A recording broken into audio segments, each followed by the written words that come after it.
wonderful and blessed programs. You will be blessed because the Lord wants us to enjoy good health as we prosper in every way. So thank you for coming and making time for this. I know it will be worthwhile. And I pray that as we sow the seeds of healing and good health, that we will build on the momentum of this afternoon's program and build other programs that allow us to share more about health, healing, and wellness. So I also want to thank Brother Rohan Watson and his beautiful family for being with us this afternoon to share his knowledge and experience. He'll be walking us through some practical things that we can do to have better health, to enjoy better health, to encourage our family members and our community to have better health practices. And before we get into the program, I introduced Brother Watson this morning. For those of you who are there, you got a taste of his wonderful, direct speaking. So some of the language this afternoon will be a bit direct, and we appreciate that. The Lord Jesus was very direct. And we also appreciate his experience in working at the community level, person to person, and with our First Nations and Inuit people. So we're going to be brief. This won't be a whole big long service. We will start with an opening song, and I want to thank Sister Joan Grant and Sister Janice Anderson for providing the music for us. And then we're going to ask Elder Smith afterwards to come up and to have an opening prayer. And then we're just going to dive right in and get started with the program. Thank you.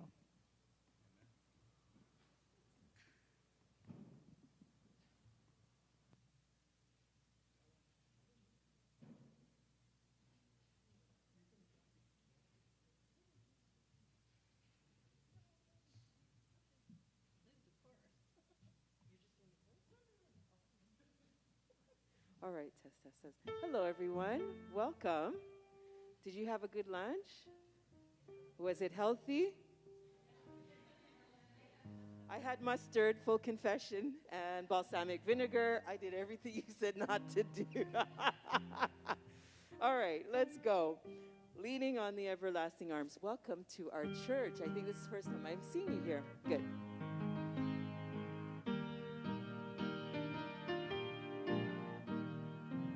What a fellowship, what a joy divine, leaning on the everlasting arms.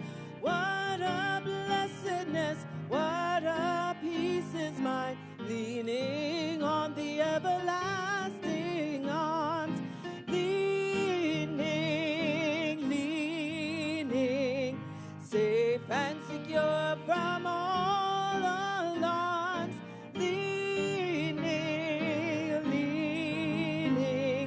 Leaning on the everlasting arms.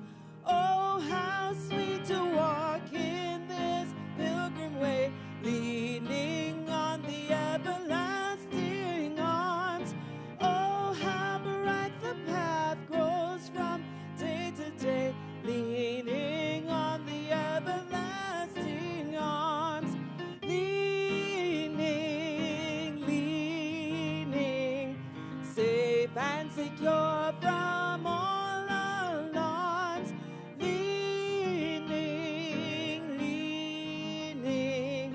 Leaning on the everlasting arms. What have I to dread? What have I to fear?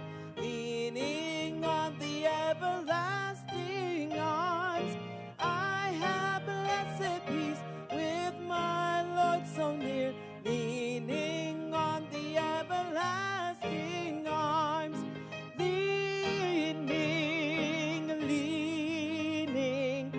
safe and secure from all alarms.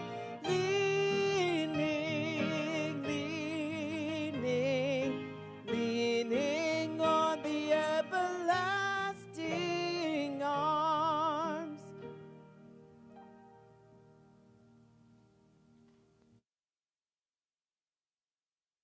I invite you to stand with me as we pray, and I take this opportunity to welcome those that are online. I think we have already 17 other participants online. So let's pray. Father, we thank you and we are grateful for the gift of the health message. You want us to prosper spiritually, physically, emotionally, and mentally.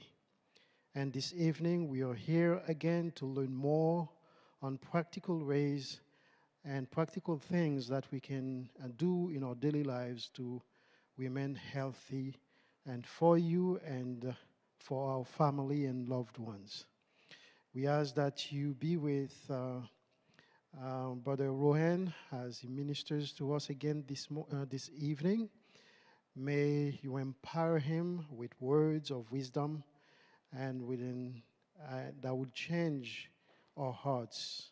So give us receptive hearts, Lord. We pray with forgiveness of our sins in Jesus' name. Amen. You may be seated. Thank you. Thank you, Elder. So welcome again, everyone. Welcome back for those who are here today. For those who are just here for the first time, welcome also. I would like us to just be interactive. Is that okay? Right? So if you have certain questions you want to ask, please just go ahead. We have a microphone here that we'll pass around. The only thing is, if you're going to ask a question, I would encourage you to ask the question based on what we're discussing. Is that okay? And then at the end, if you have like general questions, no problem. Good? So somebody asked this morning about anxiety, and I want to share a quick smoothie for anxiety. I'm not sure who was it. Okay. So for anxiety, 2 small bananas, 1 cup of strawberries, 4 tablespoons of coconut milk, 2 tablespoons of wheat germ, 2 tablespoons of honey, 1 cup of oat milk, and you just blend in the blender and drink. That is a serving for about 3 people, right? So you could have those servings 1, 2, 3 times a day. That's just to help with anxiety, right? Because there's some people who sometimes they need a little bit more to help with their anxiety, right? Because sometimes when you nourish the brain then is in a better condition to deal with certain things. Make sense? Because this morning someone heard me mention anxiety this morning, and they wanted a little bit more. So that's anxiety. We're not going to be long today, but I want to share a couple of things on trauma. And of course, we're not going to go too deep into stuff. I'm not sure what's going on, but can you see? Oh.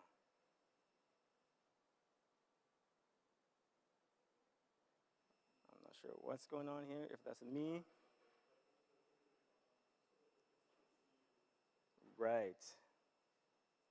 Somebody took control of it, so. That's all right. That's all right. That's all right.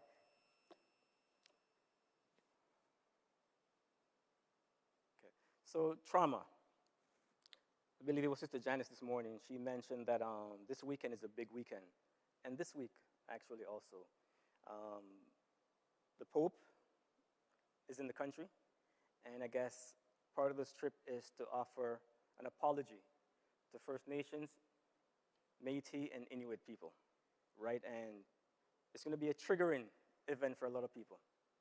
I know some of the folks I work with, they have mixed feelings about this, right? Because even though the Pope wasn't a part of this, he represents the Catholic Church, and we know the story about what happened to the indigenous people in Canada, right? And so I was very fortunate. I'm very fortunate to work in this field. And you always hear people say, but it's been so long. How can you can't move on? And when you actually start looking at the big picture and you start peeling away the layers, you realize that it's not so easy. Because what we're talking about, When we say trauma, we're talking about complex, chronic trauma, right? That's been there for a long time, but it's never been addressed. Even amongst us, there's been stuff in our past, traumatic events, that actually kind of shape how we live and how we do things. It actually shapes our worldview, right? And so I remember one day, me and my friend, this counselor guy, and we went to do this outreach, and we're at a hotel. And we're in the hotel, I think we were on like the sixth floor. And he told me a story. He said that when he went to residential school, he said he did something, and he doesn't remember what he did, but he remembered when the priest took him over the ledge and started shaking him and said, if you ever do this again, I'm going to let you go. And this is a grown man, almost 60. Every time he goes on high rises, he gets a wet sensation because he said when the priest was shaking him, he actually wet himself. And after all these years, 50-something years, whenever he goes up on high rises, he feels that sensation. But he is top-notch. He's a top-notch counselor, top-notch, who have helped hundreds of people recover. But see, trauma remembers, especially when it comes to emotions. The body remembers emotions. You hear about muscle memory? We also have emotional memory. So emotional memory is a mother is pregnant, and she's going through various challenges, depression, right? Perhaps abuse, whatever it is. And while she's pregnant, what she's doing, she passes all those emotions onto the child. And then the child comes out, and the child's in this world now, and the child is like, man, something is wrong. What's wrong with me? Why do I keep doing this? And the poor child doesn't know what happened. And they live their life, and the child feels like there's something always missing. And for some people, or some children, they end up going to substances. And as soon as they do that, they feel like, I feel better now. And it's a quick fix.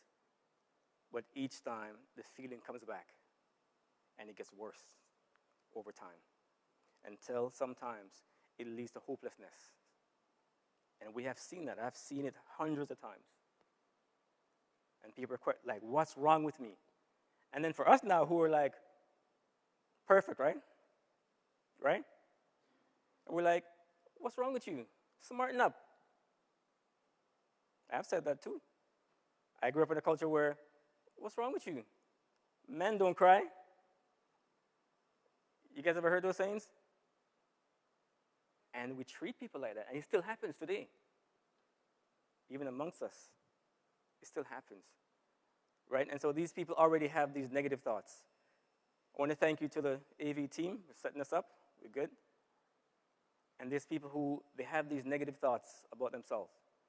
And a lot of times, it's because of what happened to them in their childhood, right? And they live with this. And I've seen people who, I'll share one more testimony, one more story for it. This lady I was working with, and I was in a group room setting, and we're in this group room, and there was about 10 of us in the group, and I was doing this workshop on codependency. And while we're talking about codependency and emotional memory, the lady was sitting, I was like here, and she was sitting over there, and she was sitting beside this gentleman. And we're talking about emotional memory. And she just kind of snapped. And she just walked out and slammed the door. I mean, this is not a... People use other words in this type of setting when they're angry. And she slammed the door and she left. And of course, the group says, oh, send her home, discharge her, she's interrupting the group. I'm like, no, don't worry. Because what happens sometimes when we're going through stuff, sometimes, or when we're carrying stuff, we like to look at other people. Not us, but I'm speaking in general. And it's easier when we point the finger at somebody else, right? And so I said, don't worry, you're here for you. I'll talk to her later on. And when I had a one-on-one session with this lady later on, she said while I was talking, she got triggered, and she said, the guy beside me was the one who hurt me 49 years ago. But it wasn't the guy. It was somebody totally different. But the guy was wearing a red shirt, and the guy builds like the guy who hurt her like 49 years ago, 55 years old. And for 49 years, that discussion never came up. So imagine this weekend here with the indigenous population coming face to face with the Pope and with some of their abusers, so to speak, if I may use that word. A lot of people are going to get triggered. It's like they're going to relive all those things. And a lot of these people never got the help to get over their trauma. So how are you going to face your abuse and you don't have the tools or the resources, right? And so these things are happening right now. And so what we can do, what can we do? We could pray, right? And we could provide our support, lend our support, right? Because when we see our neighbors struggle, we should struggle too, right? We should share in their burden, right? I don't want to make it too emotional because I don't want to trigger anybody. I hope everybody's good. We're going to keep it mild, right? So trauma. Our slide is coming back on.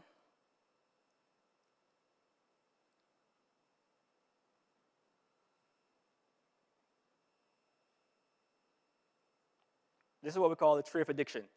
So trauma starts at the bottom. You know, when you see an iceberg, right? An iceberg, usually when you see the iceberg and it looks massive, but the biggest portion of the iceberg is under the bottom, right? And so what happened is we call these things hidden drivers. What's driving people? Why people act the way they act? Is because of what happened, what's going on beneath the surface where people don't get to see those things. And those are things that we could easily hide. Because if I talk about these things, then there might be shame. People might judge me, and so forth, right? And so some of those things like loneliness, fear, anger, grief. And grief, I know today we're talking about or a sister who, I think her mom passed away, right? I think all of us have suffered some type of grief too, right?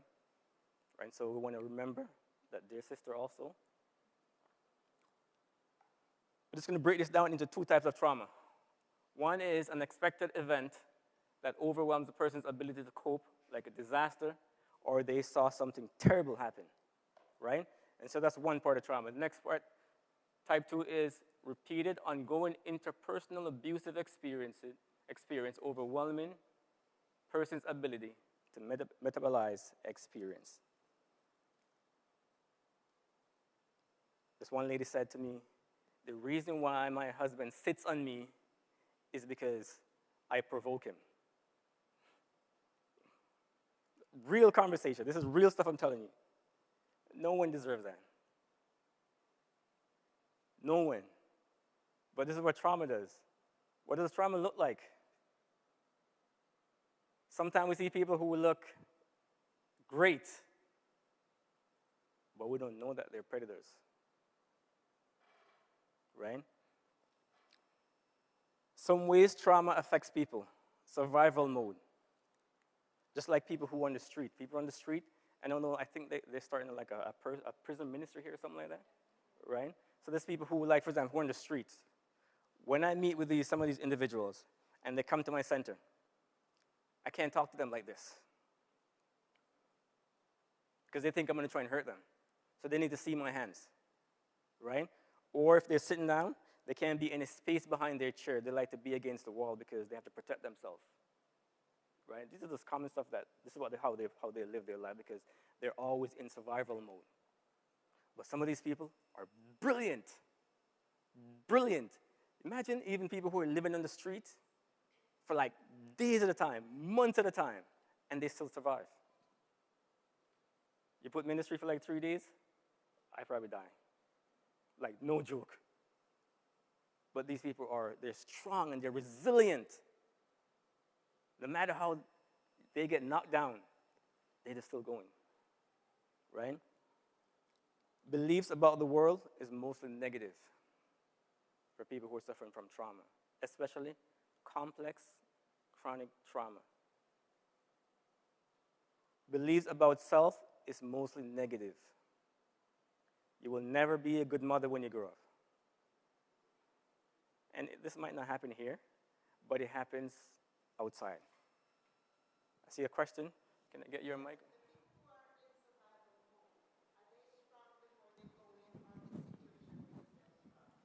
Can happen both ways. Yes. Sometimes the situation, people just feel like, you know what? I can't function. Everything I touch, I mess it up. Right? And then some people, because they're in that, there's some of these people have nice jobs and career. And sometimes they might even try some substance. And they lose it all. There's a place in Vancouver that we used to go and visit called the East Side, Skid Row. No joke. No joke. I think last year, I think my brother and his family and a couple of our other sisters, we were in BC, and I think my brother, they were going to a restaurant, and the restaurant was like right beside the east side. Did you guys end up staying there? No, they moved, they changed, because it's not a joke. You see stuff that you probably wouldn't want to see on a regular basis. Right? And don't get me wrong, I know it's in Ottawa too. But Skid Row in Vancouver is a whole different story. Right? You have to have like some strength to actually work in that environment. There's a rule when people are going through trauma. There's this rule right here that we're always trying to break. Don't trust. I'm not sure what's going on with my. Don't trust, don't talk, don't feel. This is a traumatic person. They don't want to talk about it. They don't trust nobody. And they don't want to feel it. So they need to numb that feeling. It doesn't matter what it is. They're going to numb that feeling because they just can't bear that feeling. It's too much.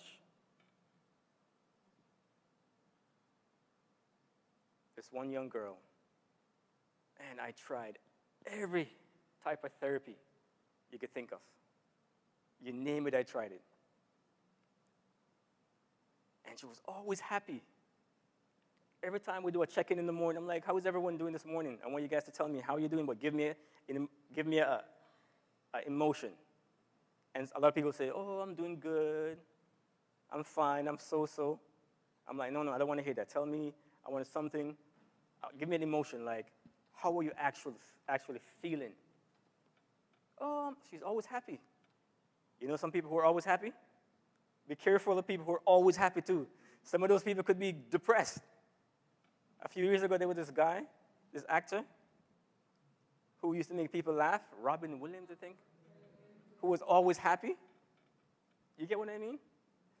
So we never know, and we can't really judge how a person looks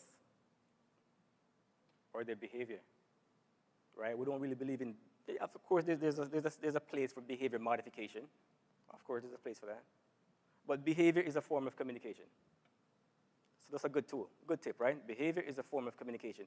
So when a person is behaving a certain way, what are they trying to communicate to us? And our job is to listen. And so this one young girl, 23 years old, I'm doing all this therapy, and nothing is working. I'm using even culture, and nothing is working. And then we got to grief and loss. And during grief and loss, we started writing letters. We call letters of letting go. And she started writing. And there's a structure to your grief and loss, and she started writing her letters. Dear Mom, right?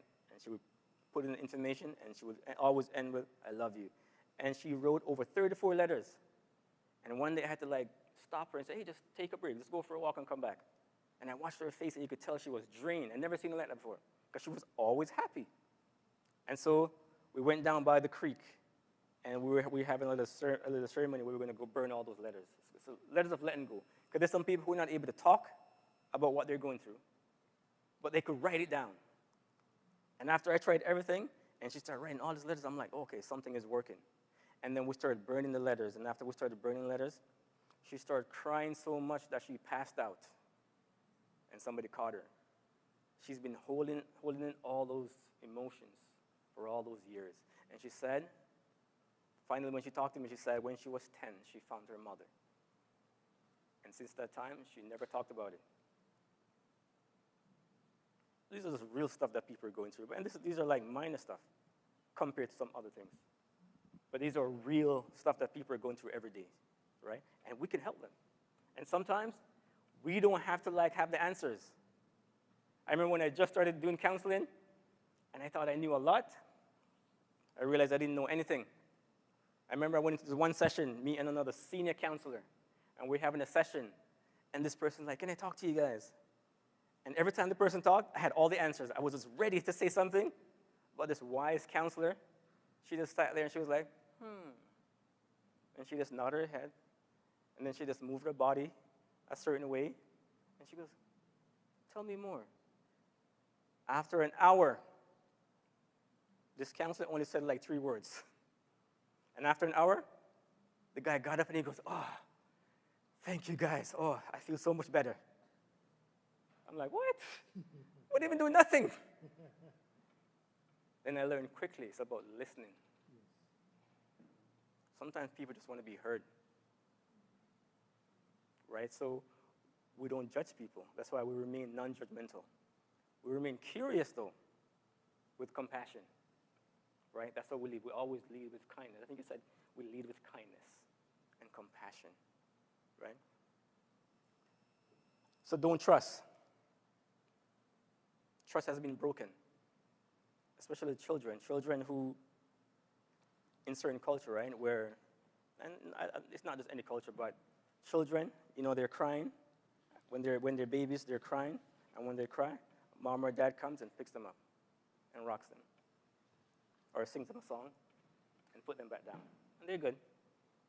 And then 10 minutes later, they start crying again.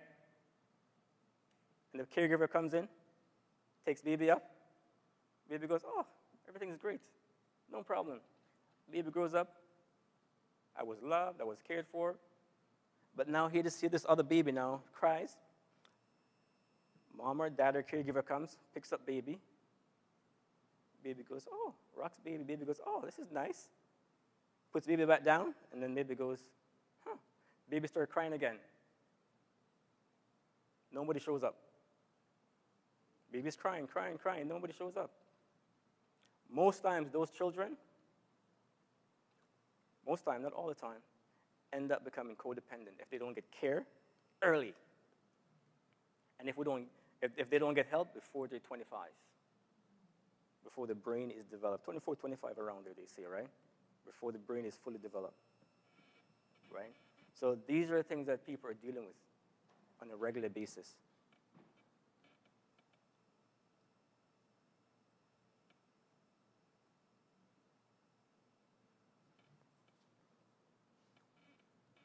The spiritual, mental, emotional, and physical. Do you guys remember this in the Bible anywhere? Mark chapter 12, 29 and 30. I don't have my Bible here, but.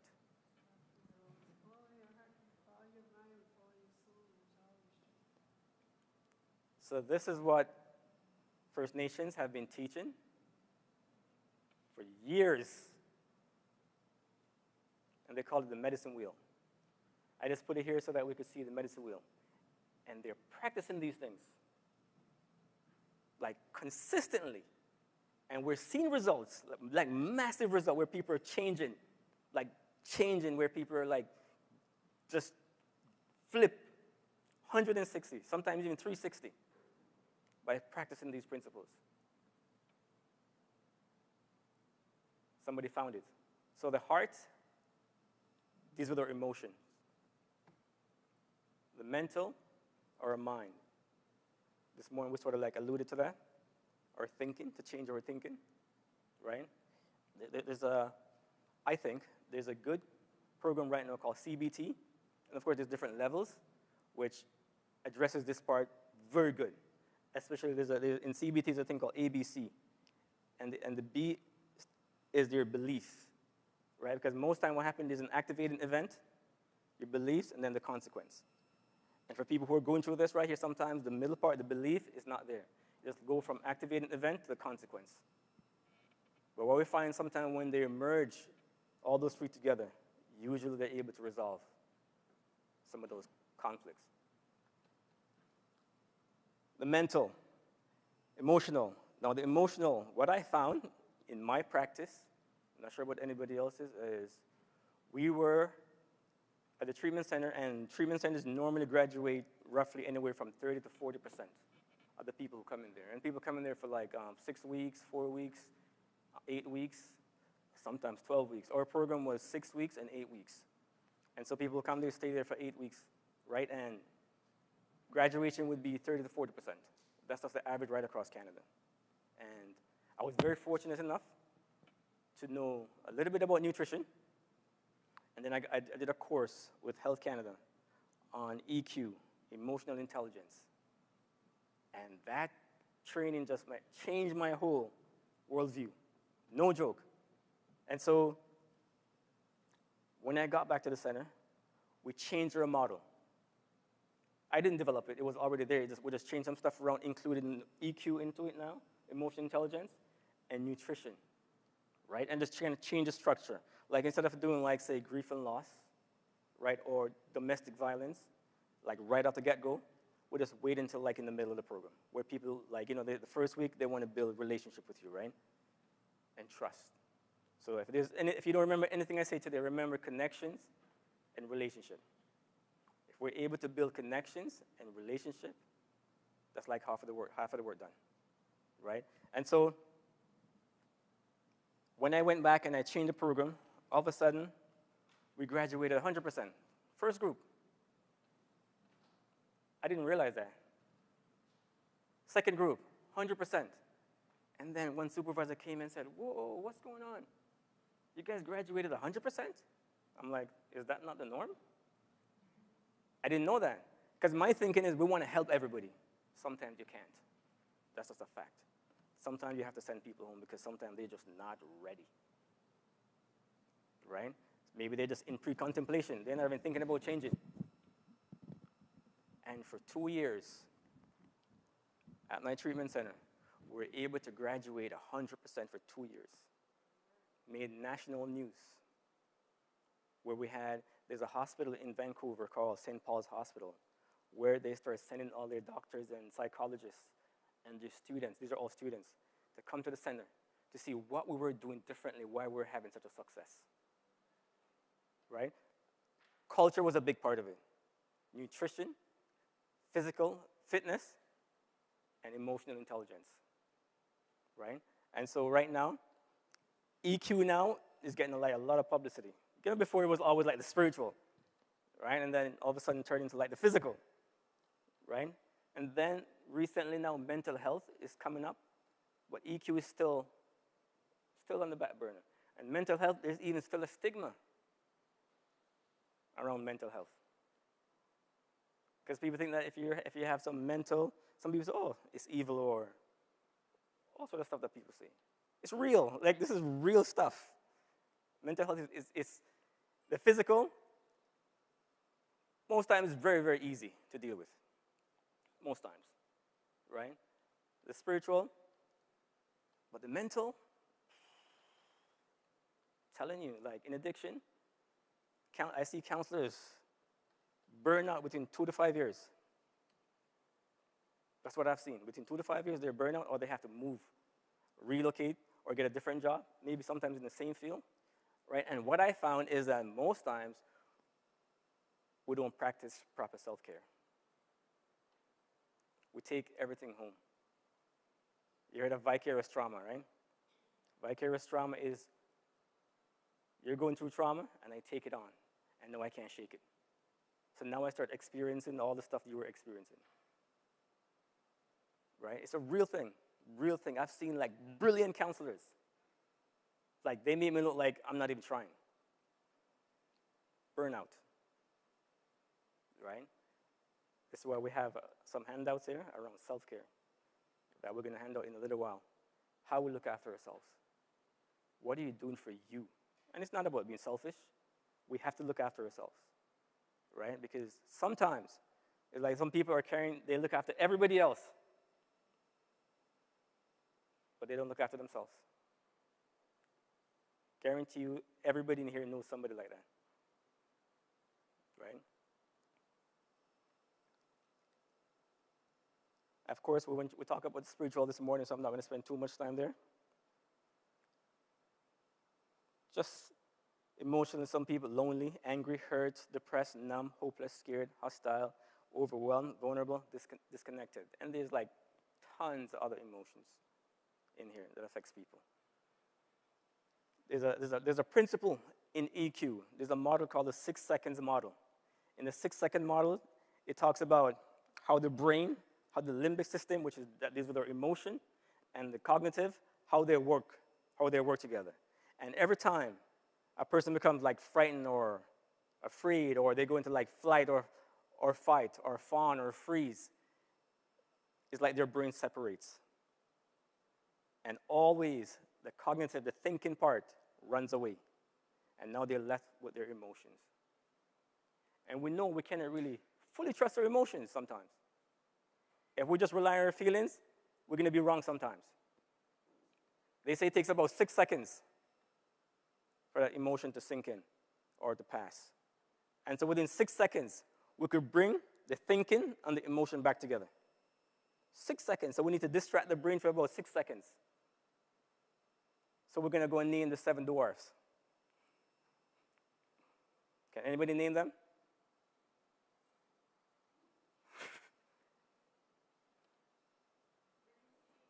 Breezy,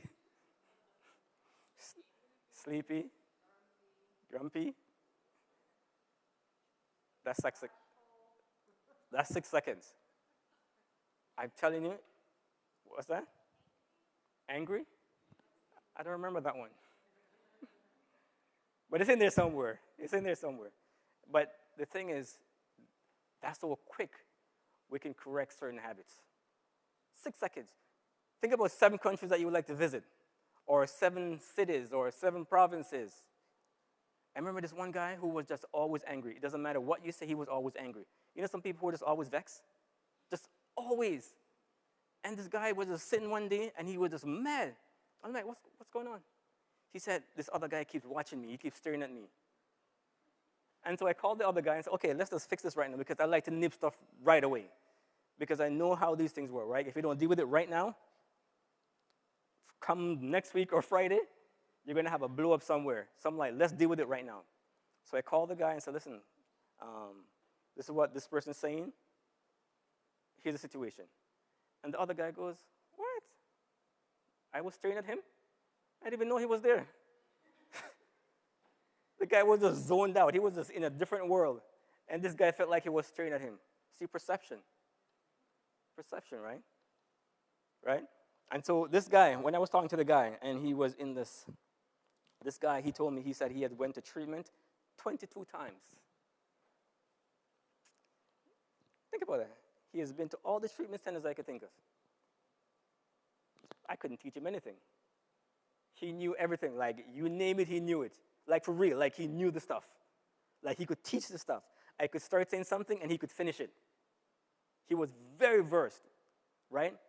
And I said to him one day, I said, relapse is not part of our program. And he was startled. And he said, what? I'm like, why do you seem surprised? He said, every treatment center I went to, every program I went to, they told me relapse was part of the program. And when I say relapse, people go back to the old ways. And he believed that relapse was part of the program. No wonder he relapsed. And I said, you can change today and never go back. That was it. Something as simple as that. I didn't do anything at all. I didn't do any work. It wasn't one of my easiest counseling sessions. For 8 weeks, I was just breezing. Nothing. He did all the work. The guy now is an elder in his community, and he wrote a book about the 22 times he went to treatment. See that? It turned into something positive, right? And we have like hundreds of those stories. There's a book that I like by Dr. Nedley, Positive Thinking. Have you guys ever read that book? The Art of Lost Thinking. Really good book that deals with the brain and thinking, right? And how we need to, sometimes we need to dispute some people's thinking. We have to be careful that we're not devaluing their beliefs or how they feel, right? But sometimes we need to dispute their feeling, like, why do you feel that way? Who taught you that? How did you end up with this belief? And sometimes it could be like, oh, my parents believe this way, or I was raised this way, or my culture. Sometimes we need to dispute them.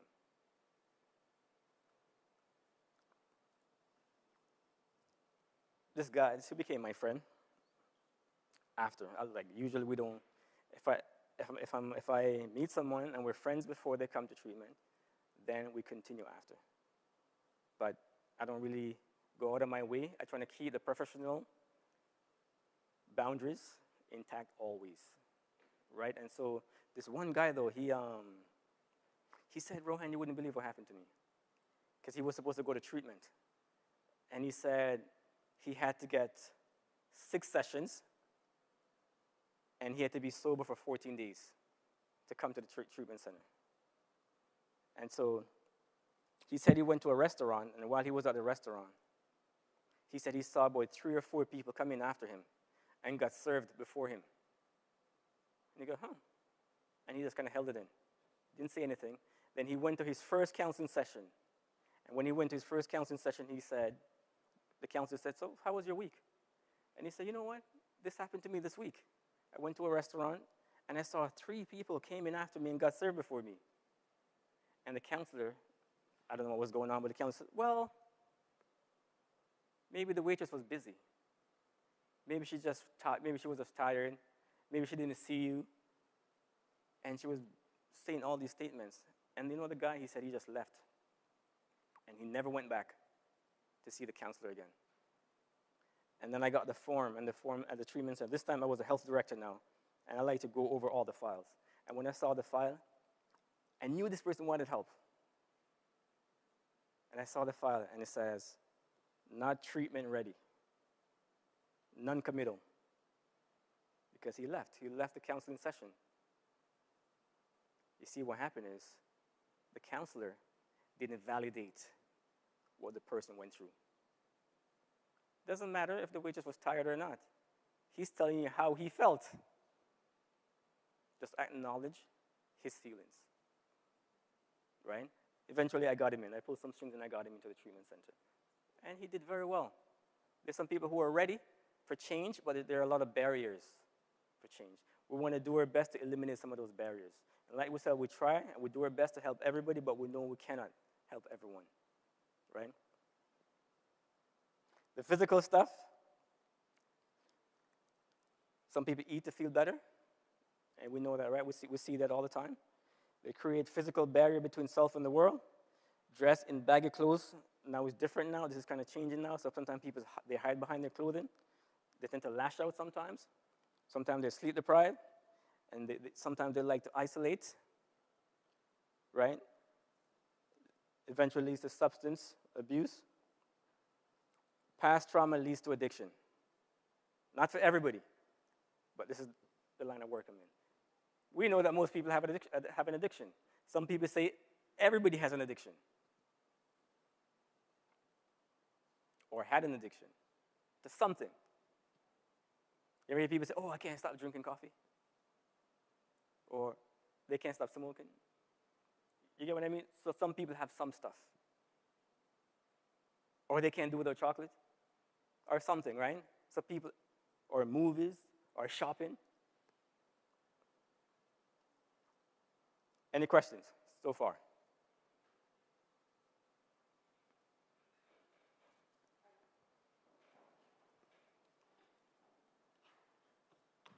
Thank you.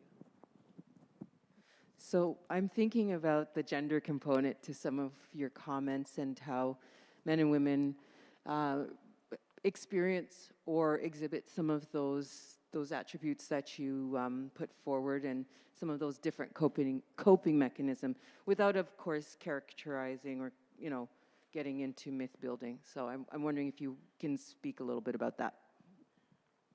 Ooh, that's going to take a while. Yeah, so, men, in my experience, they're a little bit more complicated when I work with men, just especially when they're dealing with trauma, right? Because, sometimes you can see it in their actions, right? But females sometimes tend to be a little bit more open, and they will discuss stuff and share stuff. But men, in general, they don't want to share stuff, right? And maybe it's because of their upbringing. I don't know what it is. I know for me sometimes, I didn't grow up in a culture where, hey, let's go sit and talk about my feelings. Are you kidding me?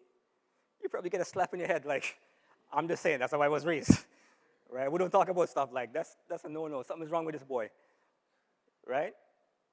But, women will talk about stuff.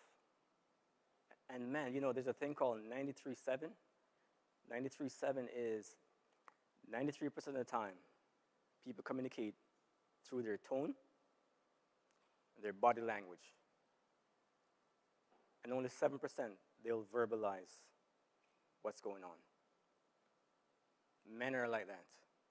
You might see them and they might be, no, I'm good. Really? You're saying you're good, but your body's saying something totally different, right? In terms of trauma, we see a greater link with suicide amongst men. Because men, usually they carry it out, right? Just,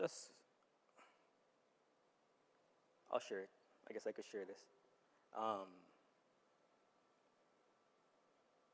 Okay, they're old enough, I think. Just the other day, this young girl, I seen this young girl. I looked through my window and I saw this young girl. And I'm like, something's off. I knew something was off, based on how she was acting. And I'm like, I don't think we're equipped to help her. I think she needed medical care. Like she needed a psychiatrist or something like that, right? We were not equipped to have her like 24/7 with someone looking after her 24/7. And I was told that it's none of my business. Okay, fine. 2 days later, our maintenance worker found the kid and two other youth with a rope and chairs. And he got there right in time. And then she was discharged and she went to the hospital. And the hospital treated her and then released her into another hospital. And within 5 days, she was released. She was back in the street and then OD. That bothered me for a while because I was thinking, man, I saw that she needed help. I even reached out to someone and they told me it's none of my business. But I was thinking, maybe I didn't try hard enough. I mean, I know this stuff, but I'm still like trying to process this, right? And these are the stuff that I see on a regular basis. After a while, yeah, you get desensitized to certain things, right?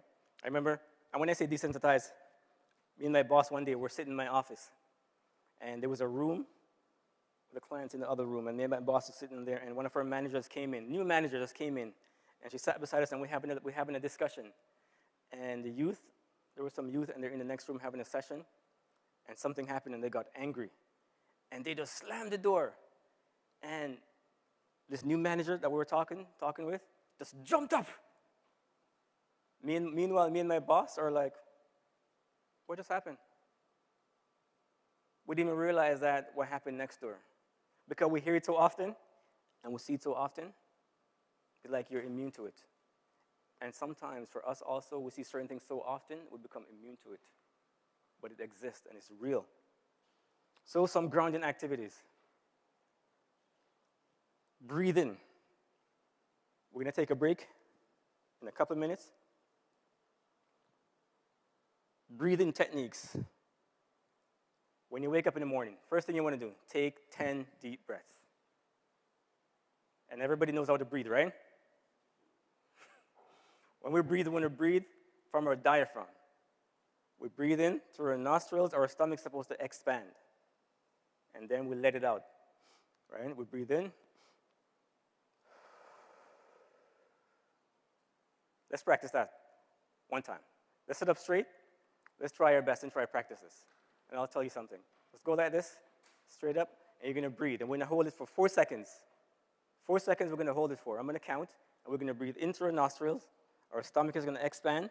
Then we're going to let it out, and our stomach will go in. Ready? After 3. 1, 2, 3.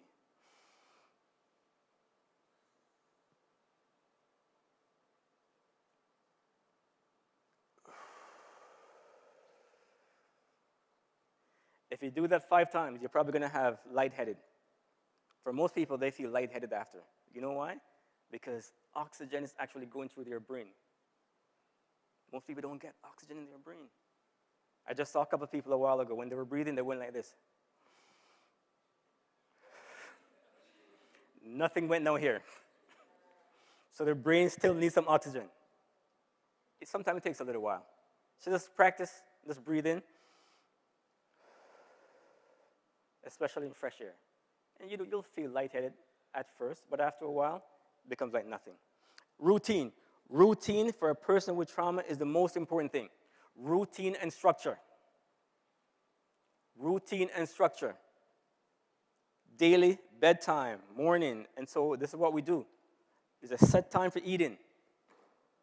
There's a set time for going to bed. I saw my son laughing. We'll talk later. Set time for bedtime. Set time for breakfast, lunch, and supper if you have it. Right? Watch your routine. And it's not just for traumatic people. Research tells us that it works for all of us. Right? Rituals, prayer, eating, worship, church, ceremonies, walking. And we all know about walking, right? Walking is probably one of the best exercises if you can walk. There's some people struggle, right? So there's many different ways where people could go swimming, right? They could get like those trampoline. You know, we usually work with people who sometimes they're not able to walk. And so we get a trampoline and put their feet on the trampoline and just bounce on the trampoline for them, right, to help them to stabilize those nerve endings. Singing, journaling, meditation. Now, the meditation I'm talking about is good meditation. Meditation is important. David said, I meditate day and night upon your word. So make that clarification there, right? We'll take a break right now. And then, after this break, I'm going to give you some tools that you could use and take away to help with any problem whatsoever. I love myself enough to move beyond my past and be the person I want to be. Very easier said than done. But it's hard. People need help. People really need help, and they need support, and they need encouragement. Encourage people. Doesn't matter how many times. Encourage people. And if you're not able to help someone, point them in the right direction. Because you never want to go and try and help somebody, and then you take on their stuff, and then you can't deal with it after. Make sense? Right? Can we take a break? Let's take a break. 5 minutes? Let's take a break for 5 minutes. If you want to stand up, if you want to go to the washroom and come back, if you want to just stretch your legs, if you want to kick them out, just do something. If you want to practice deep breathing, go ahead, please. So in 5 minutes, we'll come back in 5 minutes. It's now 6:05. 6:10, we'll start again. All right, sounds good.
Excellent.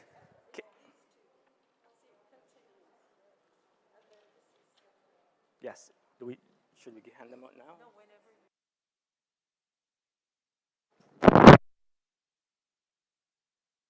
We're just going to start again. So I'm going to give you some tips. We're not going to take too long on this one because I know you probably want to go home. Are you bored? No? Okay, okay. All right. Just checking. All right. So this is a brand new program that we're introducing. This program, we believe, it tackles, well, it's not brand new because there's nothing new on the face of the sun. But it's new. It's going to be new to you. Some things you're going to recognize. But we wanted to put a program together that addresses the mental, physical, spiritual, and emotional. Does that sound good?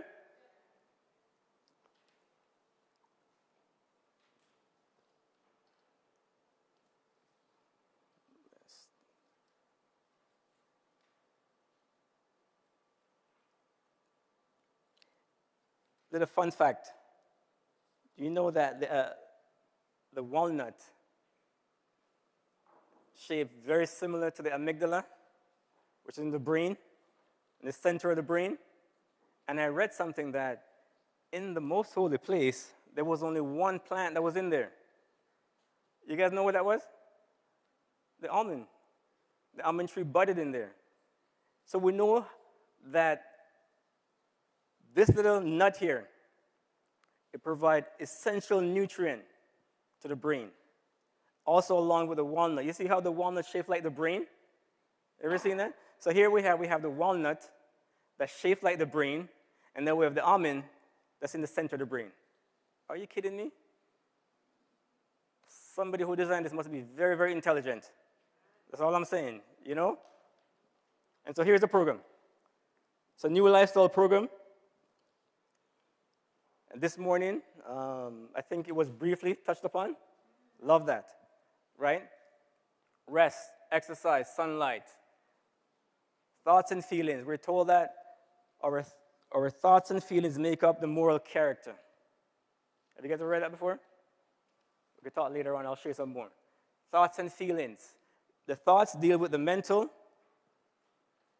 which we just kind of addressed a little bit a while ago. And the feelings deals with the emotional. So we have a whole program just dealing with the mental and the emotional alone.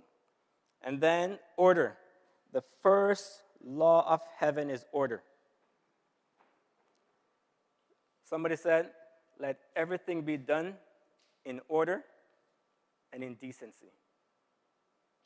Even our body works that way. Unfortunately, sometimes we're living in this world, and so we have to adapt to certain things. You know? Imagine if there was no night shift. What would happen? Especially in the hospital. Imagine if people weren't working night shift. I can't even imagine that.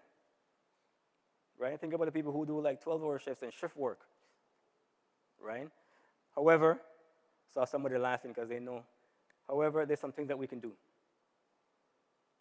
We're going to touch on that a little bit. I have found that every body part has a plant or a food that resembles that body part. Every. So there's a food or a plant for every body part. Somebody said carrots, right? What are carrots good for? The eyes, you hear that all the time, right? How about kidney beans? Good for the kidneys, right? Especially people who have diabetes. We use even the kidney beans, and we boil it in the water, and they drink the juice off the kidney bean. Excellent to lower the sugar in the blood. Kidney beans, who would have thought that? Imagine that. Somebody's very intelligent, I'm telling you.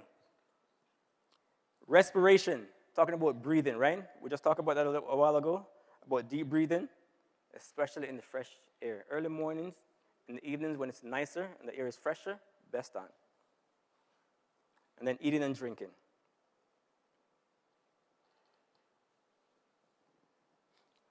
I was just sharing with my sister here a while ago about this little drink here, avocado. This is called the Avocado Shake. Did you write it down? Right? It's called the Avocado Shake. We usually use this for people who suffer with like depression, and they take it 15 days straight. Just 1 cup, 15 days straight, right? In this, I could give you the recipe off that, is 2 bananas, 2 ripe bananas, 1 cup of soy milk, 1 cup of spinach, 2 tablespoons of lemon, real lemons, right? What the lemon does, the lemon kind of like holds everything together, right? And we just blend it up and drink it. It tastes wonderful. My little daughter, when she was 10, she was making it and drinking it. It's excellent, excellent. And it's not just for depression, just for the brain also, just to help the brain. Sometimes we need extra stuff. Every day we're losing cells in our bodies. And our brain sometimes need that rest, and sometimes we're not resting properly. Somebody said this morning they only sleep like 5 or 6 hours sometimes. Happens, right? So we need to help our body as much as we can, right? Powerful stuff for the brain. This little drink right here. The only drawback is the avocado. Just be careful with the avocado. Yeah, just be careful because, you know, when I got married, I remember I started going back to my old lifestyle when my dad used to eat and stuff like that. And my dad had like 13 kids. And we grew up and he had like 2 avocado trees in the yard. And all his brothers, they all had avocado trees and they all have like 15 kids and stuff like that. And I started eating avocado and I got married and I had 4 kids in like no time. So just, you know, I'm just saying. See? I'm just saying. I'm just saying. So rest. Rest is the first part of restore. People need rest, right? People need rest. People are tired, right? And so rest, the 4 components of rest, spiritual rest. Like today. Today was lovely, right? Spiritual rest, right? Physical rest when we sleep. You know, there's some parts of Europe, what they do, they take naps. And so what they do, they put their keys in their hand, and they like lay on the couch, and they have the keys in their hand, and when the key falls, they'll wake up. Usually about like 15, 20 seconds. They call them power naps, right? Seconds. Just a power nap. Yeah, just a power nap, just to like shut your body down, and then recharge it, right? It's like a shock, right? It's just like, for example, people who have like, say, somebody have like low energy, and they say, you know, I got to go drink coffee to wake me up, right? It's not really the coffee that does it.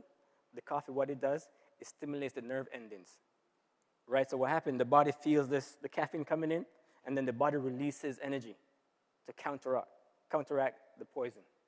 And so our nerve endings get that stimulation, right? So we say, okay, instead of doing that, what we do is tell people just go ahead and take your arms like this and fill up your sink, cold water, and just put your arms in it until the water comes up about here for about 20, 23 seconds.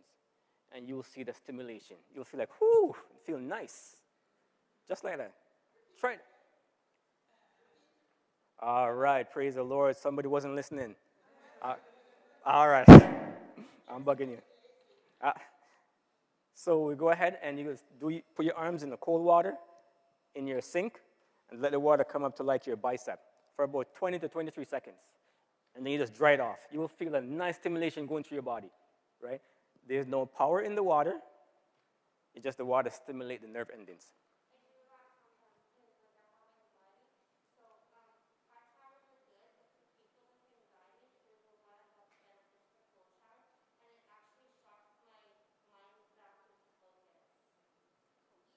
Cold shower, perfect. Love that. Love that. My wife could attest to that. She probably heard me screaming last week. Cold shower work. Keep doing it. Keep doing it. It's one of the best things to keep you from getting a cold. There you go. Thank you for sharing. And so we talk about spiritual, right? We talk about prayer and silence. Man, there's so much noise everywhere. We're in the country right now, and you hear everything. Like everything you hear. Like you hear cricket. I heard sounds that I never heard before. But not just that. When we left Toronto, and we moved from Toronto, like not just Toronto, but like Rexdale, Toronto. And we went, see that? We'll talk later. And we went to BC, and we left Toronto and went straight into the mountains.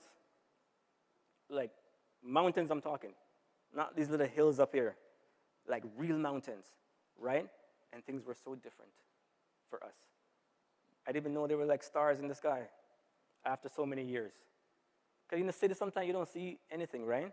And we see stars and the houses is bright and stuff like that. There's still trouble out there, though.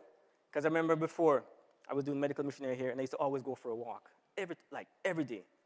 I went to BC, I went in the mountains. And then one morning, I got up, and I went for a walk. And I heard a sound, and I looked, this massive brown bear. I just went back, got in my house, and started doing Father Abraham. Right? That was a stressful situation. But I found a remedy. You get what I mean? I'm not going to be foolish. You get what I mean? Right, so rest, silence is important, not just when you're sleeping. We need to take time for ourselves, just to like chill, just to reflect, you know? You know, sometimes this one thing we started doing now is, you know, sometimes you're in work, right, and you always need to answer certain questions and provide solution. It's really important sometimes that we just reflect first. Just reflect, right? And usually when we reflect, sometimes we find a better solution or the right approach.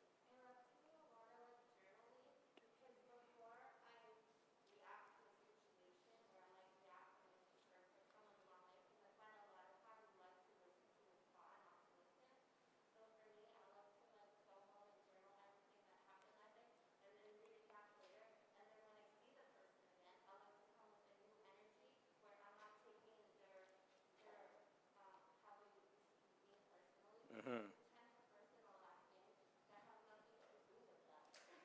Thank you so much for sharing. Yes, it's important.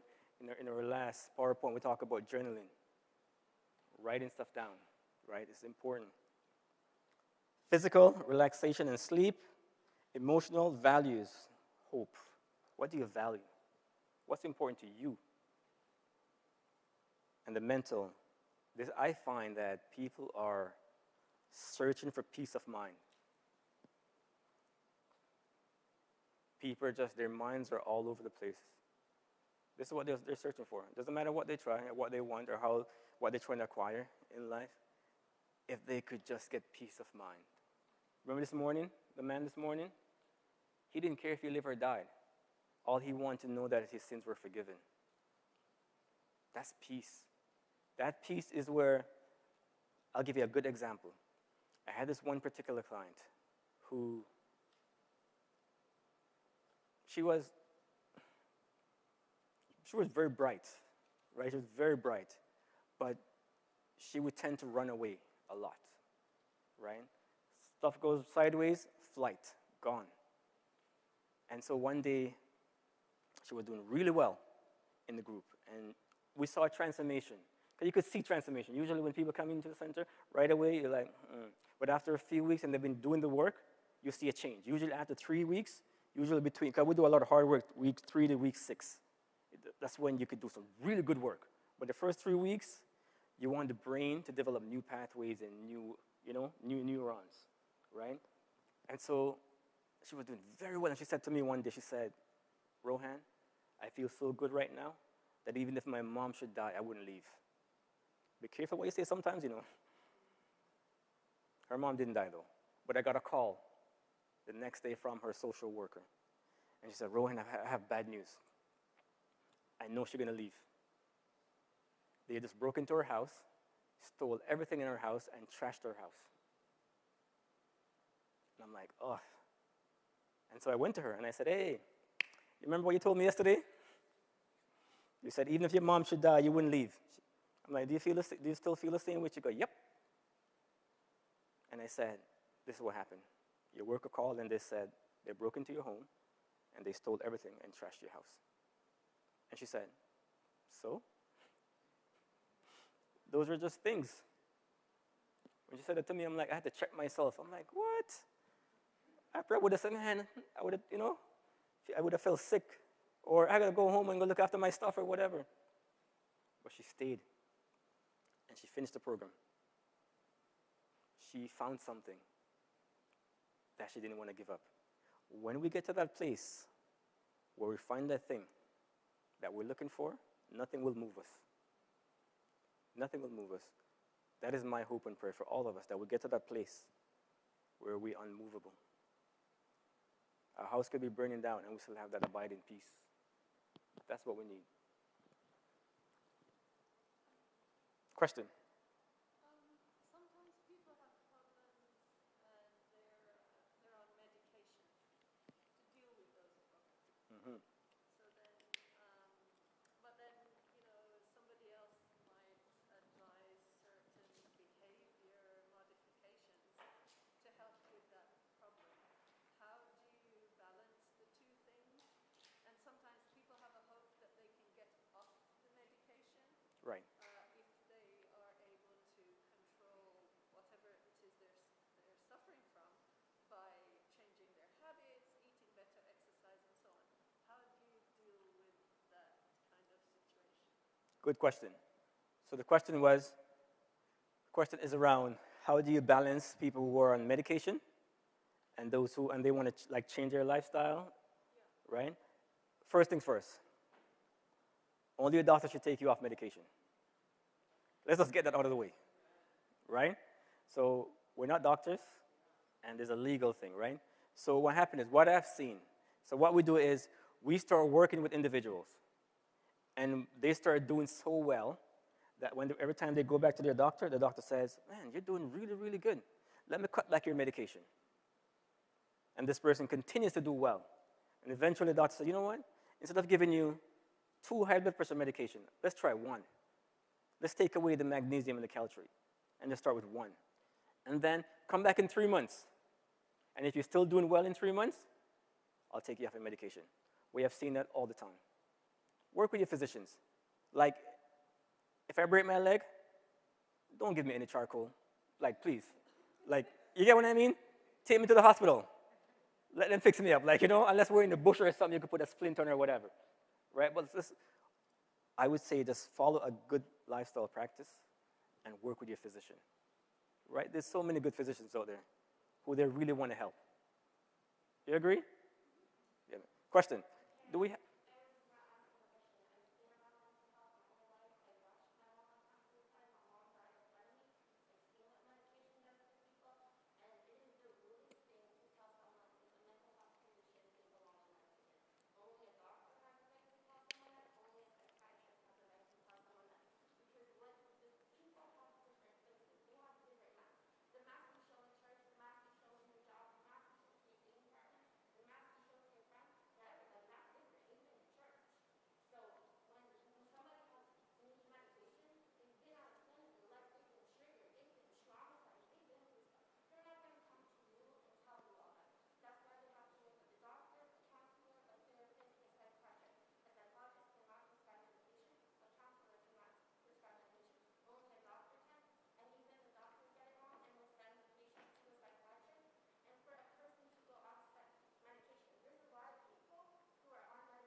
Thank you. Did everybody hear that? Just work with your physicians. Work with your doctors, right? Work with your healthcare providers. Whether it's a naturopath or a nurse practitioner or whoever, just work with, no more controversy. Let's get that out of the way. Just work with them, right? They're there to help us. Sounds fair? Perfect. Sleep. Human beings are nocturnal by nature, and therefore the best time to start sleeping is before midnight, 2 to 3 hours. 2 to 3 hours before midnight. What about me? I work night shift. I have a question. I work 12-hour shifts. Young man. Oh, beautiful. A young man with a question. Go ahead. So you know how if you go to sleep later than you usually do? Like sometimes you wake up like earlier than you normally do. Like, do you have an explanation for that? So if you go to bed later than you normally go to bed, but you wake up earlier, so what we'll do, like a situation, that's a great question, by the way. Thank you for asking that question. So what we'll do for a situation like that, we'll talk to the individual one-on-one instead of giving a general statement. You know what I mean? So we have like a consultation. We sit down to see what's going on, right? And of course, we always encourage people, you know, if you don't know what's going on, I mean, a checkup is free, right? Most people go get a checkup, right, for free? Right. But we always do a consultation first. And we'll see what are the problems. Like, did you eat late before you go to bed? Like, what are some of the problems? Huh?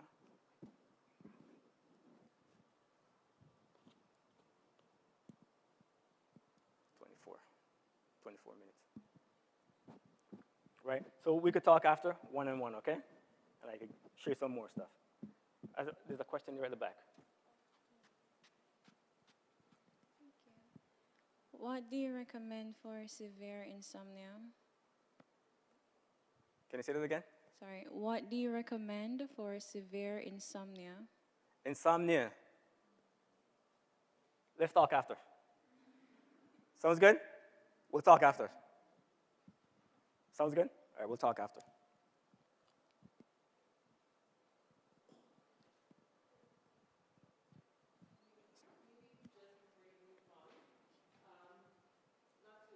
That specific, thank you, concern, but we're in a pandemic and people are in that insomnia or different levels of sleep pattern. Can you say maybe one or two things very generally around that and some strategies, coping strategies? Saw somebody shaking their head. Is this, okay, I guess we could, a couple of people. So, I mean, the pandemic for sure has caused like more stress, more disruption, right? I have this guy, one of her friends, and I won't say where, one of her friends who, and he was struggling with sleep, like struggling. And then somebody mentioned to him to use valerian and hops. And he took it, and he slept all day, all night. Somebody said, yes, please. However, there are some side effects. Like most plants have a side effect. So you make sure you want to know the side effects, right? Because they could interact with your medication, right? It's just like certain things, like say grapefruits. You know, if people eating grapefruits and they're on high blood pressure medication, the grapefruit will stop their medication from working, right? So just do your research too, right? So don't worry, we have all the medical books. If you guys want to get a chance, then come look at the medical books, and everything we share is based on science. We don't make stuff up. Everything we share is based on science. We teach from three sources: the Bible, Spirit of Prophecy, and good science. And they must agree, right? So good science, right? Valerian does work, right? Some things, there's some milder stuff that could help also, right? We know deep breathing when you just breathe and you count to like, say, 20, quick, for deep breathing, and you breathe in and you I learned that from Ujapines. I have a friend here in the back there who's from Ujapine. Yes, that's what they teach you how to sleep, and they do like a breathing technique. Powerful.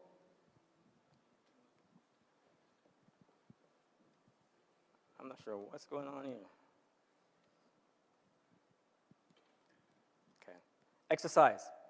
We're not going to spend too much time on this right here. Just briefly going through this. Duration, they say right now, 30 to 40 minutes. They say about 150 hours a week is all you need. That's like 30 minutes, 5 days a week, right? Frequency is the consistency, 3 to 5 days a week. Type, what's safe for you? What's safe for you? You know, if there's like underlying health condition, you know, we advise that you do consult with your healthcare provider also. I wouldn't want people to start exercising. Just like me, sometimes I do exercise, but sometimes I might just stop doing certain things. I might do a lot of walking. And then I get into the habit of saying, you know what, I'm going to start running. And I start running, and then 2 days I can't walk. You know what I mean? So just, right? Just be mindful of stuff like that. And enjoy your exercise. If you're exercising and you're getting angry, man, stop doing that. Like seriously, like, you know, enjoy your exercise, right? and just be safe. The human body may be compared to a nicely adjusted machine which needs care to keep it in running order. That's exercise. Sunlight. What do we get from sunlight? Vitamin D. Is there vitamin D in the sun? No. Okay. So there's no vitamin D in the sun, right? But the vitamin D, what it does, it turns the cholesterol under your skin into vitamin D, right? When the mornings are usually good, like today was like warm. The benefits, the mind will be strengthened by exercising, dwelling upon elevated subjects. It will become healthy and vigorous if trained to run in the channel of purity and holiness. Depression, anxiety, stress, and other disorders put a strain on mental and emotional health. We do have brain cells in our stomach. We know the mind and the brain are very intimate. When one is affected, the other suffers also, right? And so therefore, what we put in our gut also, the big thing now is leaky gut syndrome. That's the biggest thing right now. How to deal with your gut. And if you fix your gut, then you're good, right? And so we put certain things in our stomach, and all of a sudden, we feel good in our brain. But it went in our stomach. Everything we eat turns into blood, and then cells, and then tissues, and then organs, and then system. So whatever we put in our system becomes a part of us. So think about what do we want to put inside of us? What do we want to become part of us? Right? Hold your thought for a second. Hold your thought for a second. The mind and the body are very intimate. Courage, hope, trust, sympathy, love. And this word sympathy sometimes it's a little tricky one. Like these two ladies were talking, and one was crying, and the lady goes, "Why are you crying?" They said, "Oh, I had a miscarriage." And the lady goes, "Well, at least you were able to get pregnant."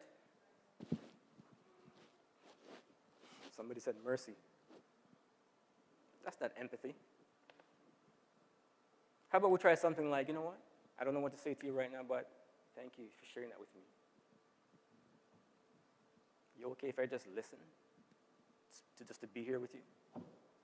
It's a different approach. So it's really important that we just reflect so that we could respond appropriately. Oh, I probably should have gave you guys this before. Oh, I'm so sorry. I should have gave you this recipe before. Are you guys going to remember everything I just shared a while ago? Okay, I should have gave you this recipe first. So memory loss. I mean, you could put mangoes on anything, and it will taste good. Half a mango, 1 apple, 1 cup of coconut milk, 2 tablespoons of raisins, 2 mint leaves. Some people get worried about like diabetes and stuff like that, right? Because the sugar content and stuff like that. Yes, there's some truth to that. But this drink right here is not going to really affect the diabetes that much, right?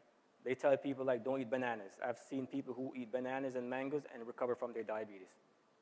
It's not, type 2 diabetes. Type 2 diabetes, right? Type 2 diabetes. About 95% of the population suffers from type 2 diabetes. And now, when we started out, like I was sharing with my sister, when we started out, there was no such thing as reversing diabetes. If you said that, you could get locked up. Now, everywhere you go right now, oh yeah, we're reversing diabetes. Everywhere, like Saskatchewan University, they're doing a study right now and how even fasting, they're using how fasting can reverse diabetes. Are you kidding me? In 2004, we would have got arrested. No joke. But all the medical journals that we have told us a long time ago.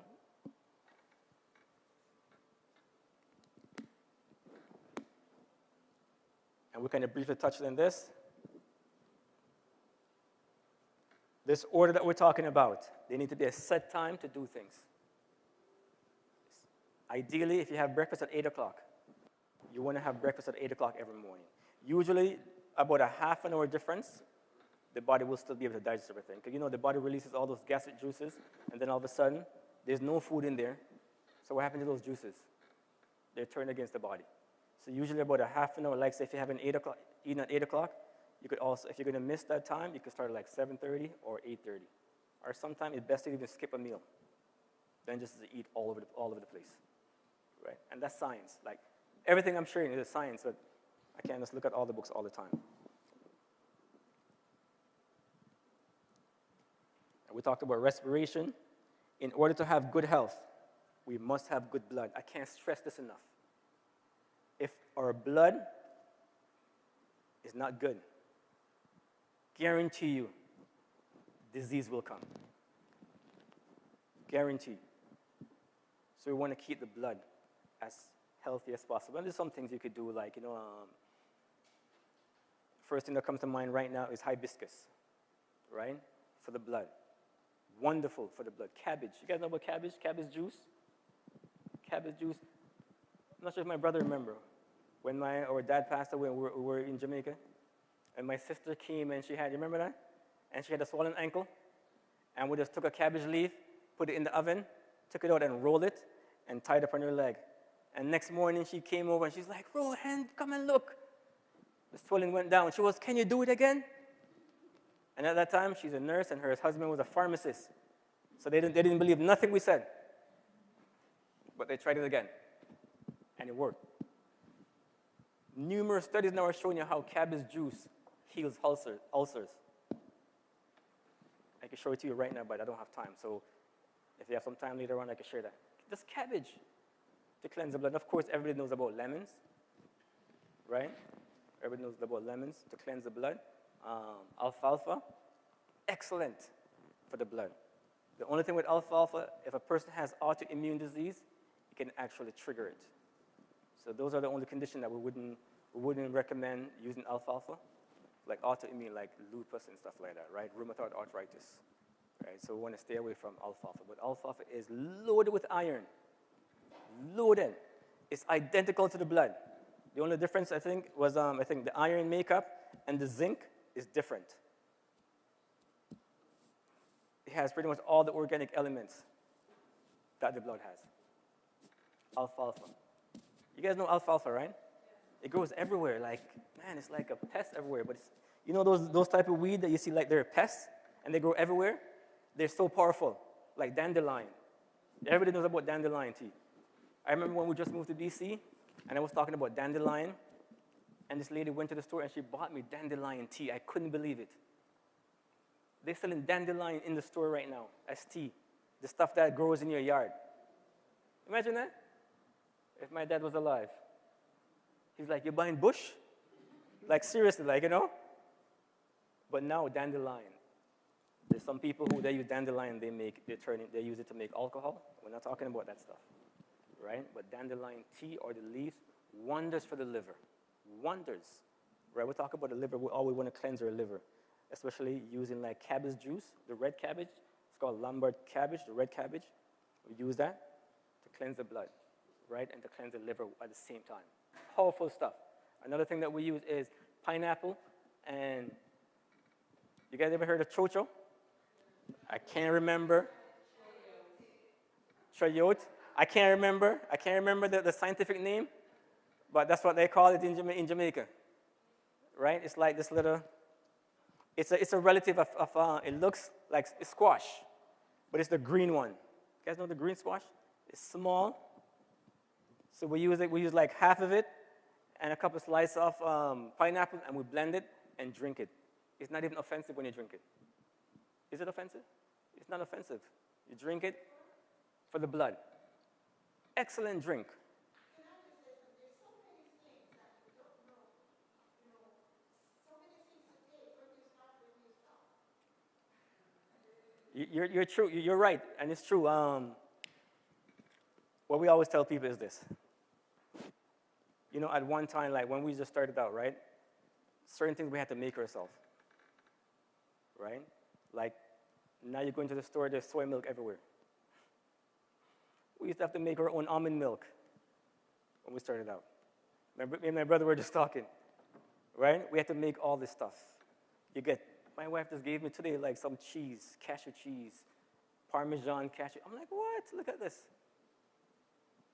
So what happened is a lot of people are realizing, right? And so what happened is, I don't want to say this the wrong way, but there's a new age movement, right? And they are running with this stuff. And these people are super healthy, like they're super healthy. And so what we say is this. Sometimes, for me, what we did, we got all our health materials from, we used to get them from the Review and Herald. Now we get them from Pacific Press. These are trustworthy information. So we get our information from trusted sources. Trusted sources. If a person says, man, God is this and God is that, I don't believe in, I stay away from certain things like that. That's just me. Because I know this body was intelligently designed. You know what I mean? So I want to put stuff in my body that's going to intelligently help me. Right? But there's a lot of good things out there, a lot of information. Eating and drinking, like this right here, this would take us 2 weeks. We're not going to spend too much time on this. Because eating and drinking like this is the kicker. Right? However, we encourage you not to eat and drink at the same meal. We're going to keep it simple. If you have to drink, you could drink up to, like, say, 15 minutes before you have your meal, and anywhere from 2 hours after. Some people even go to as close as 1 hour, but we're trying to go as 2 hours after we eat.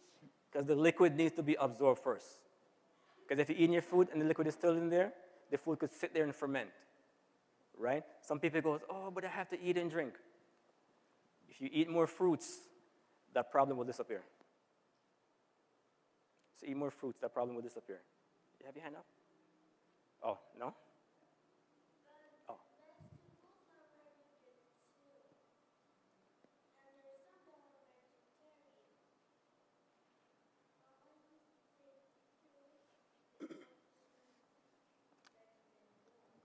Oh, what a lovely statement. Thank you.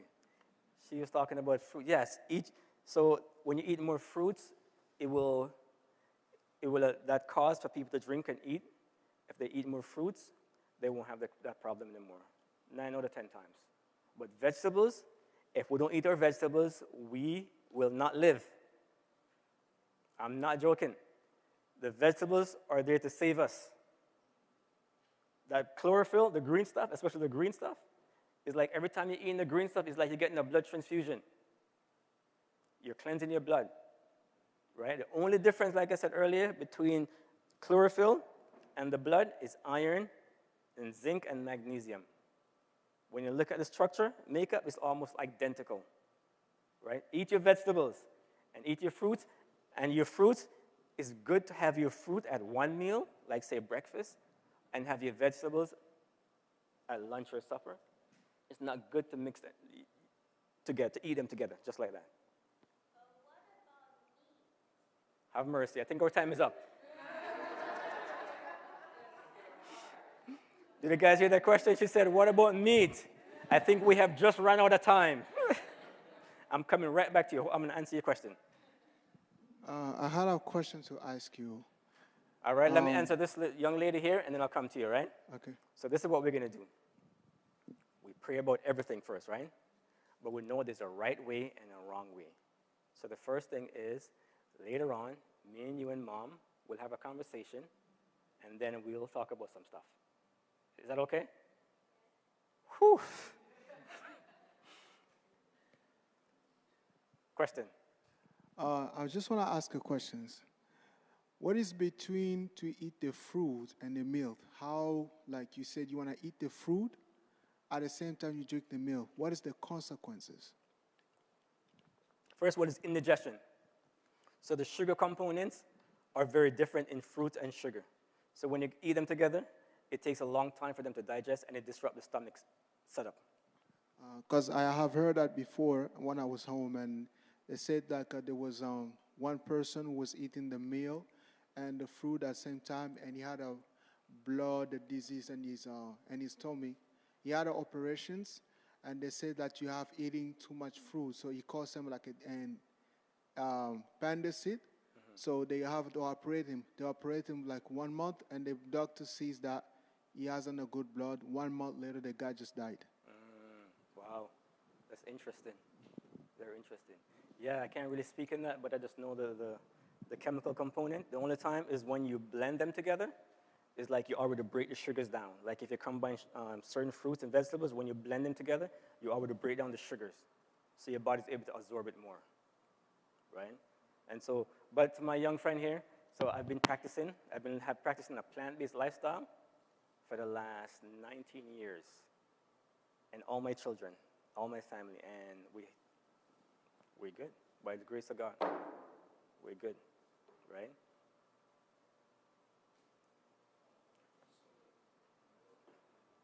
You have?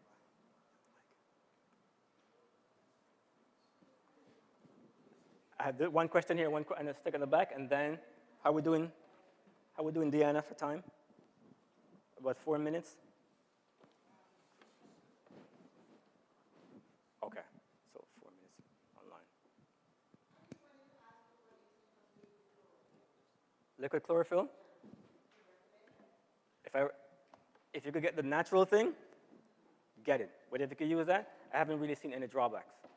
I haven't seen any drawbacks, right? But if you could get it from the plant itself, it's always the best, right? But do the best you can, right? Do the best you can.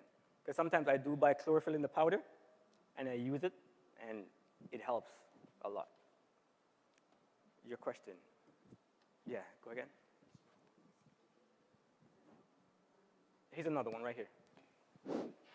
Okay, there you go. Yeah. So, is it bad to like make like drinks with milk and fruits? Since like, man, you guys trying to set me up? Huh? You guys are too smart. The question is it okay to drink milk and fruits together? yeah. So, I tell you this. If you boil dates in, say, almond milk or soy milk, you could use that liquid to help fight pneumonia and bronchitis. And that's milk and a fruit. Right? Like wonders. But which milk are you talking about? Like Cow milk. Cow milk? Have mercy. I shouldn't have said nothing. So, you know what happens? Most people, especially a lot of black people and First Nations people, they're not able to digest milk. They don't have that enzyme to break down the sugars in milk. Caucasian people can, right? And so what happened is we also know that, one time I went to this place in BC, in Harrison Hot Springs. And this guy took me to a farm, one of those cow farms. And I went there, and I thought it was going to be some like technology, some like massive modern technology and stuff like that. I went there, it was a farm, and they had all the cows in a house, in a building. They didn't go outside. They were just all inside the building. And they're just eating right there. And they had these machines, and the machines were just like pump milk, right? And when you look in some of the pots, there's like pus and stuff inside of it. I'm like, is that how they make milk? I didn't know that. All the pus, but of course they pasteurize it, right? To kill all these different things. And then we were reading, and then I'm going through one of my medical books. And what I found is,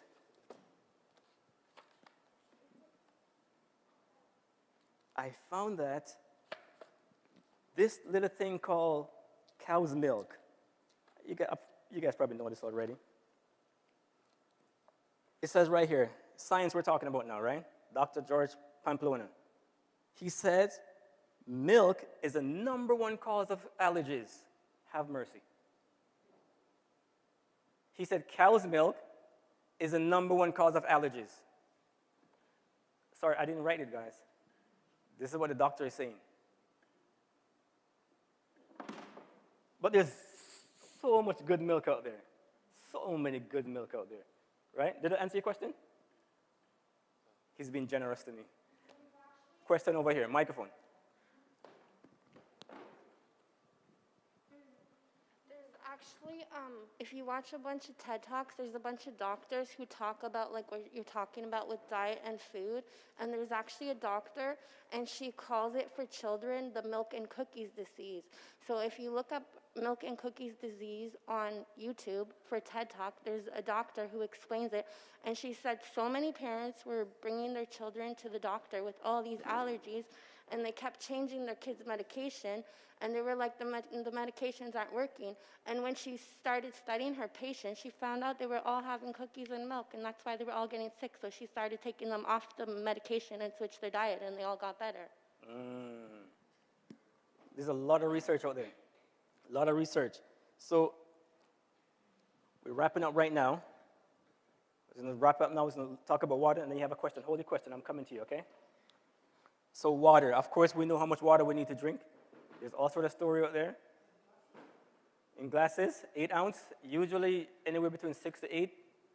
They say for a man, and it was 6 to 9 for a woman, right? But I say, you know what? Just drink enough water until your urine is clear. It needs to have a little bit of color in there, though, right? But if you could smell your urine and it's really dark, it means you need more water. And of course, there's people who, like, they're on medication, and so the water color might be different. Also, just drink more water. Just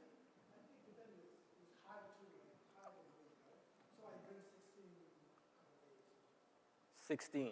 So another formula is take your body weight and divide it by 16, right? And that's a good ratio to use, right? Just don't overdo it. Just be balanced. Don't overdo it. Our brother-in-law was drinking so much water that he started having stomach problem. The doctor told him he was washing out his enzymes in the stomach. Just be moderate. Do things moderately, like we said this morning, right? Temperance, right? This little one here, because hydrotherapy, thank you for sharing about hydrotherapy. The cold showers work wonders. Every now and again, too, if you can bear it, do a hot and cold. About a minute hot, 30 seconds cold. 3 times. Finish with a cold shower. Or a friction. Friction where you take one of those mitts and just rub your skin, right? So you get that glow. And thalassotherapy, one of my favorite. So this is the sea, bathing in the sea, right? They're getting all the minerals and stuff like that. And then, of course, you see this little guy walking barefoot. So one of my practice is to walk barefoot on wet grass. Some people walk barefoot on the snow. Man, that's cold, right? But I do this, and it stimulates the nerve endings, right? So I practice on a regular basis, right? Just early in the morning, while the dew is out there, just go and walk barefoot, and you will see how you feel. Like, it just makes you feel great. Come back to your question now. So you're getting the last question, and then we're going to close.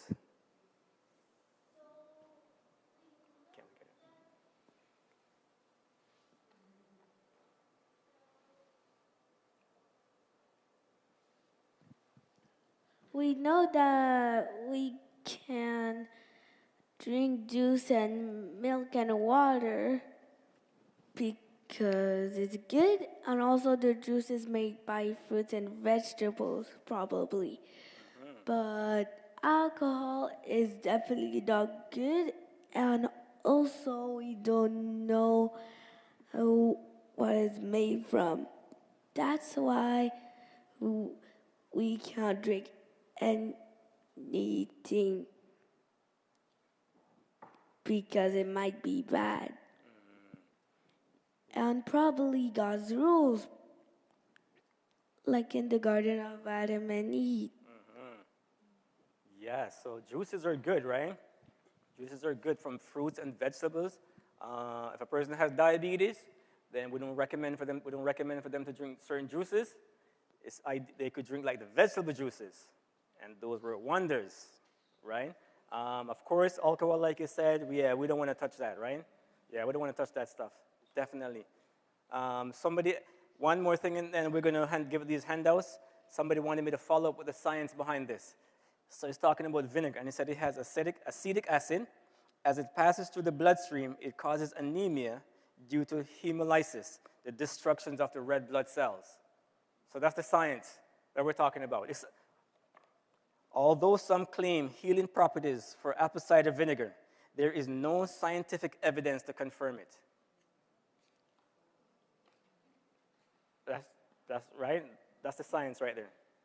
Of course, it has vitamin C in it and stuff like that because it came from like a fruit or something like that, right? But it's fermented, and it could do harm to the body, right? It's alcohol. Question? Have mercy. Yes, I do recommend salad dressing, but without the vinegar. Amen.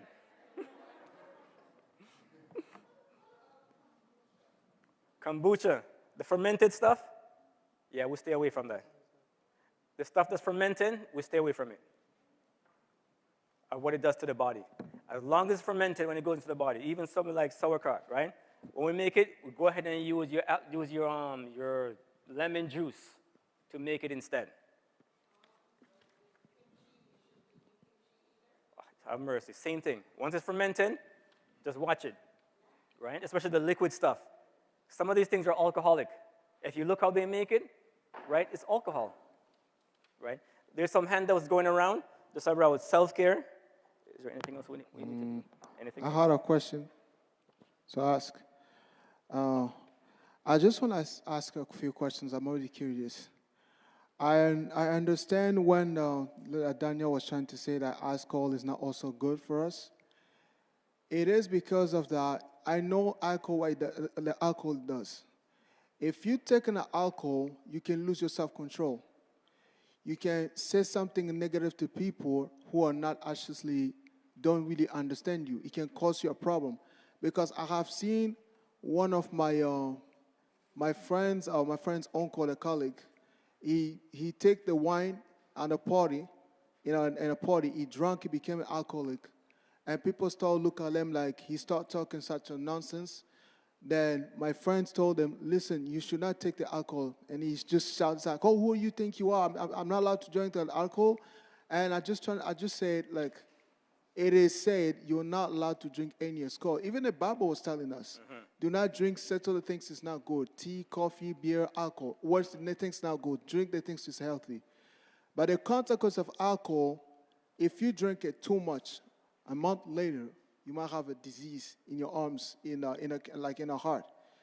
But I don't drink alcohol at all because sometimes when I go to my cousins, they offer me like, do you want some wine? I say, listen, it's alcohol, don't take that because I know what will affect you later on. Good for you. Good for you. Appreciate it. Thank you, brother. We don't want to just talk about what's bad for you, right? We want to talk about what's great for you too, right? Because sometimes we tend to look at the negative stuff. And so when we talk about trauma this morning, we come from a trauma-informed practice. We talk about some of the good things, like what's good for you and what's healthy. Just talk about alcohol too. It says right here, hot spices sets the foundation for alcoholism. It says also that hot spices causes high blood pressure. We're talking about nutmeg this morning. So the science says now, hot spices causes high blood pressure. Nutmeg is the most toxic alkaloid myristicin. Its narcotic effect depresses the central nervous system. It is completely inadvisable in a healthy diet. Just as the science. But we use nutmeg for people who have stroke. But that's part 2, right, Sister Diana? Part 2, when we come back, we'll talk about some of these things. All right? So we have to close right now just because of time, and I could take some questions after we close. I'm going to take a question after we close, but because of time and people are watching, we have to close off now, and then after we could still have our conversation. Okay?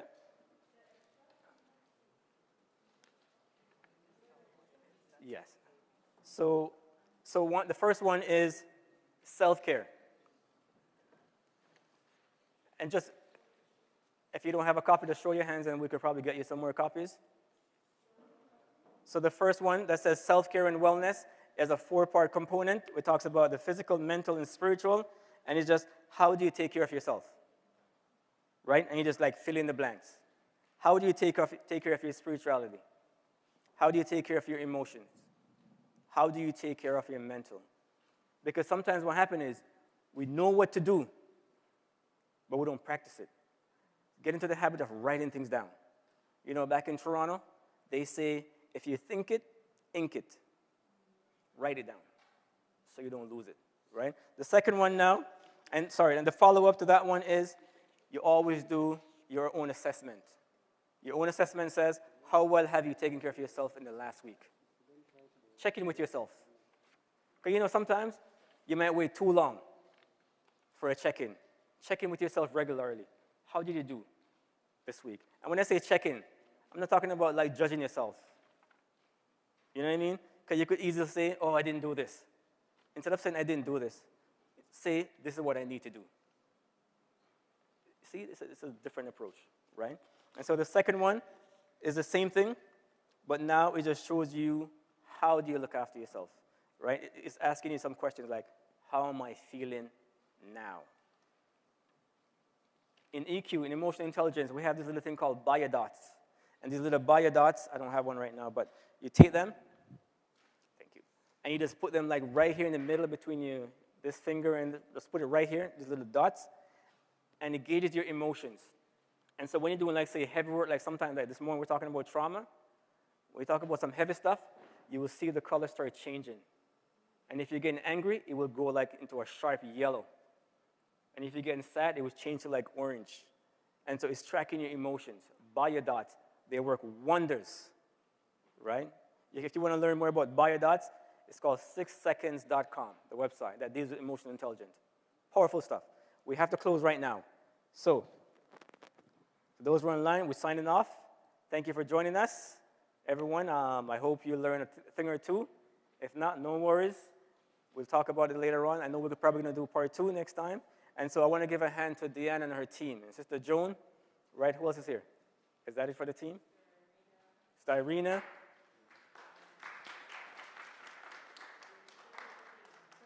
Yes, and of course we had some other helpers like Sister Janice and our elders who were helping. Elder, excellent. And our AV team up there, they did a wonderful job. And so the idea, we're hoping that this is just the start of what we're going to do, right? So this was just to whet your appetite. Going forward, we're going to have more structured programs, right? Based on the needs of the community, right?